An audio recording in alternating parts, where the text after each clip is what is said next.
اومدیم قسمتی که از این بازار روزا داره. تو سوئد اینجوری نیست که میوه بچینن و آی خدا دلم میخواد همشو بخورم. هر آسکش 2 یورو بلوبری 5 یوروی تو سوئد گرونیه مثل این که بعد اکثر اینایی هم که اینجوری بساط کردن همشون هم ترکن. سس چیز سس ایرونی آب لیمو اینجا چیز ایرونیه. وایسا اصلا درد گرفت. آی این چیه؟ دستم فشار داد خرید. فشار نداد دستم. آره الان نوید بود میخرید.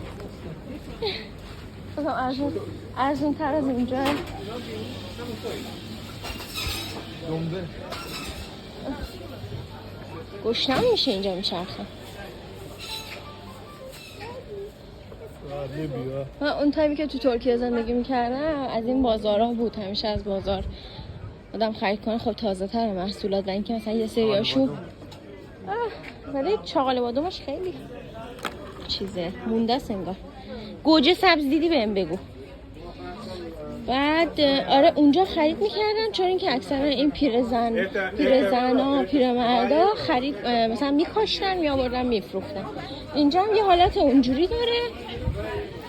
خیلی خوبه دیگه.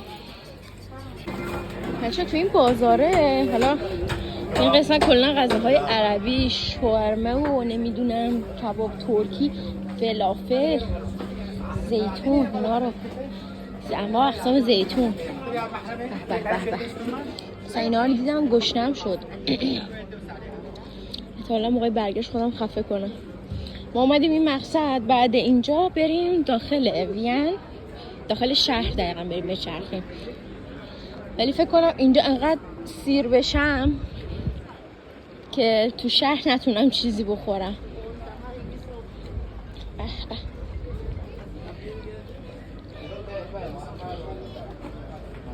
یه جا گوجه سبز دیدم تازه. برم گوجه سبزم بگیرم. آجیل پنیر فرید پرینا رو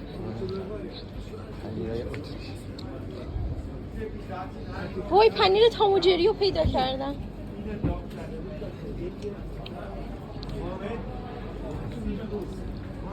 پنیر گندیده پنیر خراب شده اینا رو بوی بد میده دوست ندارم.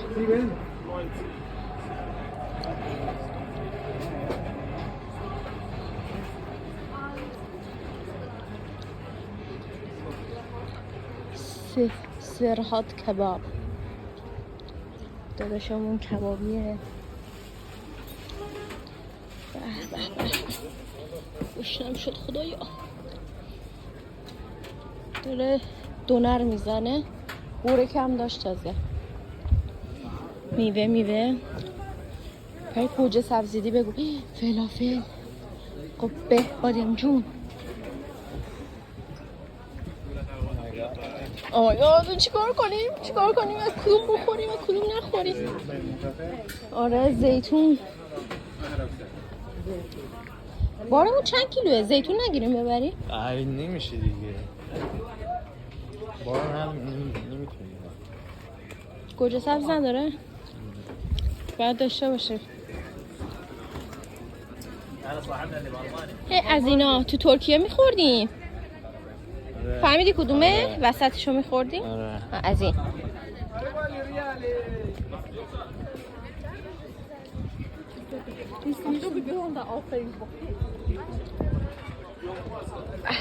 حلبیات شیرینیجات یعنی حلبیات.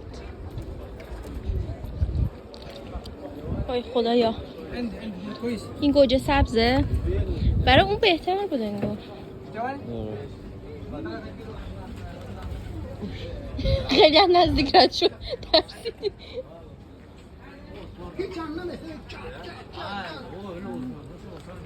گوجه سبز نداره این؟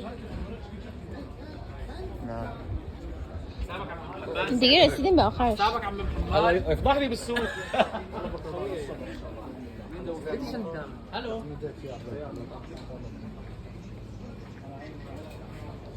تموم شد.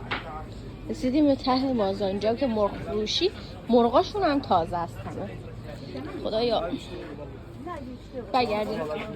تموم شد؟ آره برگردیم، تموم شد. رنگی هم میفروشن. این مثل اینکه این تخم مرغا رو کم دارن، اکثر تخم مرغاشون اینجوری زرد رنگه، ولی تو سوئد ما بیشتر سفید داریم. دوباره رسیدیم به قسمت پنیر، زیتون، خدای من، صندوق، گردو.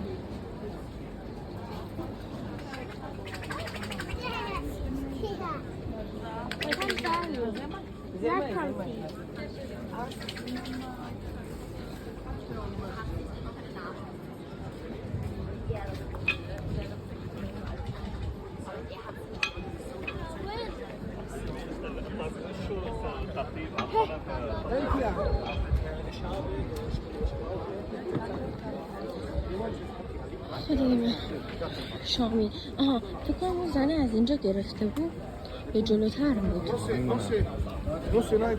فلافل گرفته بود. خیلی مشتری داریم خیلی. خیلی چیه؟ با جلویی هم داشت مشتری. بخواه از اینجا به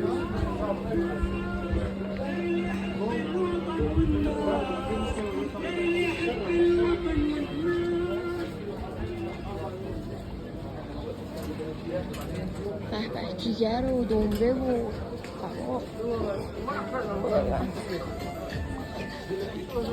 بوی دنبه اومد فرید. ما از این بگیریم؟ از این بگیریم فلافلشون. آره از این بگیریم فلافل بگیریم. یه دونه فلافل با وسطش حمص گرفتیم، 6 یورو شد. از این وسطی ببینیم چی جوریه طعمش. اینجا بشین، اینجا موقعی داره جعفری خورد میکنه. فلافل قلبی دیده بودید تا حالا؟ بکنید. ما چون وقت نداشتیم گرفتیم که ببریم.